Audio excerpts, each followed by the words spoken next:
এবং ডিডাকশন আমরা সকলেই জানি যে আমার ইনকামকে রিডিউস করতে সাহায্য করে। তো ইনকাম ডিডাকশন দিয়ে আমরা যখন কমিয়ে আনি আমার ট্যাক্স লায়াবিলিটিও কমে আসে। স্ট্যান্ডার্ড ডিডাকশন হচ্ছে এটা একটা ফ্রি বি, এটার জন্য কিছু করতে হবে না, এভরিবডি গেটস দিস ডিডাকশন। এবছর যারা সিঙ্গেল, সরকার বলে দিচ্ছে, আইআরএস বলে দিচ্ছে, if your income is 100,000 you deduct 15,750। আমাকে কোনো অ্যাকাউন্ট দেখাবার দরকার নেই। স্ট্যান্ডার্ড ডিডাকশন পেতে আমাদের খুব একটা কাঠখড় পোহাতে হয় না, এটা পূর্ব নির্ধারিত। প্রতি বছর এটা কস্ট অফ লিভিং এর জন্য কিছু কিছু করে বাড়ছে। আমার ইনকাম $1,00,000 এবং আমার মেডিকেল এক্সপেন্স হয়েছে 10,000। আমি কি পুরো 10,000 ডিডাকশন করতে পারবো আইটেমাইজ ডিডাকশনে গিয়ে? না, আমি পারবো না, যেহেতু প্রথম 7.5% of my AGI non deductible. Itemize ডিডাকশনটা আসলে কি এটা একটু আমাদের জানা দরকার, এবং এটি স্ট্যান্ডার্ড ডিডাকশন থেকে মৌলিকভাবে কিভাবে আলাদা, এই একটি প্রশ্ন। দ্বিতীয় প্রশ্নটি হচ্ছে কোন ধরনের ট্যাক্স পেয়াররা বা ট্যাক্স পেয়ারদের জন্য আইটেমাইজ করা বেশি লাভজনক হয়, লো ইনকাম যাদের আছে তাদের নাকি যাদের হাই ইনকাম আছে তাদের? এই দুটো বিষয়ে আপনাকে প্রথমেই প্রশ্ন করে রাখলাম। আপনার এরপরে আপনার আলোচনার মধ্যে দেওয়া হয়তো আরও প্রশ্ন আসবে। জনাব পারভেজ কাজী।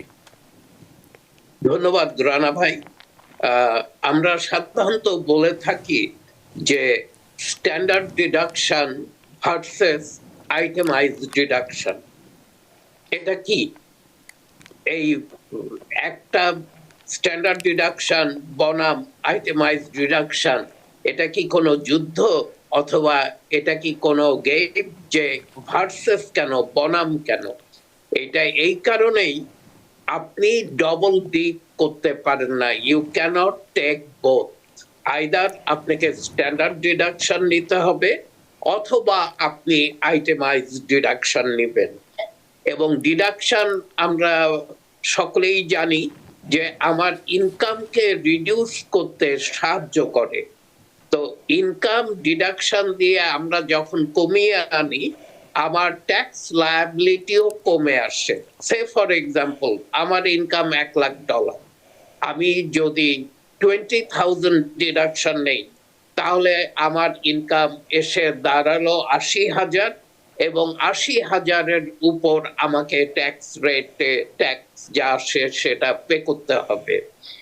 ঠিক তেমনি আমি ইনকাম 100,000, আমি যদি 40,000 ডিডাকশন নেই তাহলে আমাকে 60,000-এর উপরে ট্যাক্স পে করতে হবে। তো 80,000 বনাম 60,000, আমরা সকলেই চাইব ট্যাক্সেবল ইনকাম আমার যতখানি কমে আসে।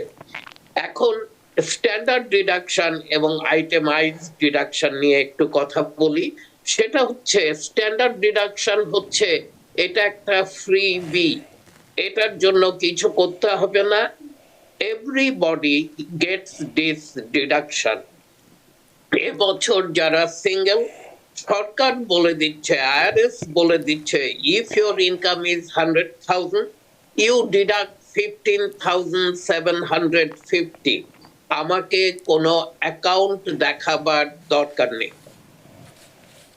If you are married filing joint, তোমরা ডিডাক্ট করো তোমাদের ইনকাম থেকে 33,500, আমাকে কোনো আইটেম দেখাবার দরকার নাই।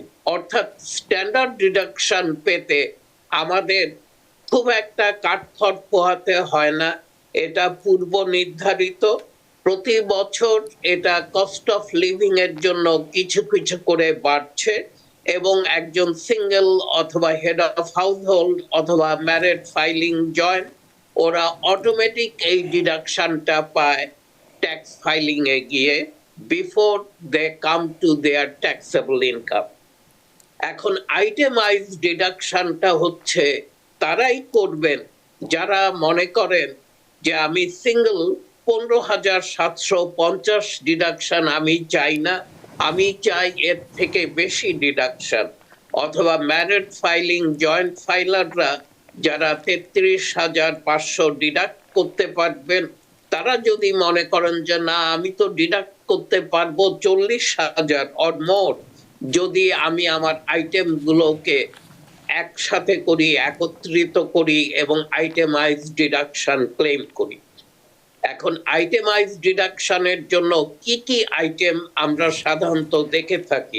আইটেমাইজ ডিডাকশনের প্রথম আইটেমটা হচ্ছে মেডিকেল এক্সপেন্স, এবং মেডিকেল এক্সপেন্সের মধ্যে আপনার হেলথ রিলেটেড যেই খরচগুলো সেগুলো আপনি ক্লেম করতে পারেন, এবং সেই সাথে হেলথ ইন্স্যুরেন্স প্রিমিয়াম অথবা লং টার্ম প্রিমিয়াম, যদি আপনি লং টার্ম কেয়ার প্রিমিয়াম আপনি যদি পে করে থাকেন, সেই প্রিমিয়াম গুলো এর মধ্যে যোগ করতে পারেন। কিন্তু এখানে একটা কথা হচ্ছে যে মেডিকেল এক্সপেন্স, ফর এক্সাম্পল আমার ইনকাম $1,00,000 এবং আমার মেডিকেল এক্সপেন্স হয়েছে 10,000, আমি কি পুরো 10,000 ডিডাকশন করতে পারবো আইটেমাইজ ডিডাকশনে গিয়ে? না, আমি পারবো না, যেহেতু প্রথম 7.5% of my AGI non deductible. অর্থাৎ আমার ইনকাম যদি এজিআই যদি 1,00,000 হয়ে থাকে, এজিআই বলতে অ্যাডজাস্টেড গ্রস ইনকাম আমি বুঝাচ্ছি, এবং তার 7.5% হচ্ছে 7,500, তো প্রথম 7,500 ডিডাক্টেড হবে না। অবশিষ্ট যে 2,500 থাকলো সেটা আমি আইটেমাইজে অন্তর্ভুক্ত করতে পারবো এবং আমি সেটা যোগ করতে পারবো। দ্বিতীয় ডিডাকশনটা হচ্ছে প্রপার্টি ট্যাক্স, সেলস ট্যাক্স অথবা স্টেট ইনকাম ট্যাক্স। আমার W2 এমপ্লয়ি হয়ে থাকলে আমার স্টেট ইনকাম ট্যাক্স যেগুলো আমার বেতন থেকে উইথহেল্ড হয়েছে সেগুলো প্রপার্টি ট্যাক্স এবং সেলস ট্যাক্স এর মধ্যে অন্তর্ভুক্ত করা সম্ভব। তো এখানটায় স্পেশালি যারা বিগ স্টেট গুলোতে থাকে, বিগ স্টেট মানে যে সকল স্টেটে ইনকামও বেশি এবং প্রপার্টি ট্যাক্স অনেক হাই। আমরা জানি ক্যালিফোর্নিয়ায়, নিউ ইয়র্কে, ইলিনয়, এই ধরনের বিগ স্টেট গুলোতে এদের প্রপার্টি ট্যাক্স অনেক হাই। কানেটিকাটও একটা এই রিচ স্টেট গুলোতে, আমাদের পাশে নিউ জার্সিও তো ট্যাক্স হাই। ট্যাক্স হাই, জি। তো এই ধরনের স্টেট গুলোতে যারা বসবাস করে এবং তারা যদি প্রপার্টি ওন করে, দেন তারা হাই ট্যাক্স পে করে থাকে এবং সেই সাথে তারা তাদের ইনকাম ট্যাক্সও উইথহেল্ড করে থাকে সারা বছর W2 তে। সেগুলো যোগ করে, এটাকে সল্ট বলি আমরা সংক্ষেপে, এই বিগ বিউটিফুল বিলে এই সল্টের উপরে কিন্তু একটা পরিবর্তন আনা হয়েছে, এবং সেটা হচ্ছে প্রিভিয়াসলি এই সল্ট ক্যাপ ছিল 10,000। আপনি যতই পে করেন না কেন, আপনি 10,000-এর উপরে এই আইটেমের ডিডাকশন নিতে পারতেন না। কিন্তু নতুন বিগ বিউটিফুল বিল যেটা 2025 থেকে ইন্ট্রোডিউস হয়েছে, এই সল্ট ক্যাপকে বাড়িয়ে 40,000 করা হয়েছে এই ক্যাপটাকে। অর্থাৎ এই রিচ স্টেটগুলোতে যারা থাকে এবং যারা হাই প্রপার্টি ট্যাক্স পে করে থাকে এবং সেই সাথে স্টেট এবং সেলস ট্যাক্সও পে করে, তাদের জন্য কিন্তু একটা সুযোগ উন্মোচন হয়েছে। এখন তারা সকলেই, কেউ, আমি জানি ইভেন নিউ ইয়র্কে লং আইল্যান্ডে $25,000 প্রপার্টি ট্যাক্স পে করে। নিউ জার্সিতে, কানেটিকাটে, অনেক লোকালিটিতে, অনেক এরিয়াতে 15,000-এর নিচে কোনো প্রপার্টি ট্যাক্স নাই। তো এই সকল স্থানে, ক্যালিফোর্নিয়াতেও একই অবস্থা, ইলিনয়েও একই জিনিস। অতএব এখানে যারা বসবাস করে এবং যাদের প্রপার্টি ট্যাক্স হাই, তারা কিন্তু একটা বিরাট সুযোগ এই বছর আসছে।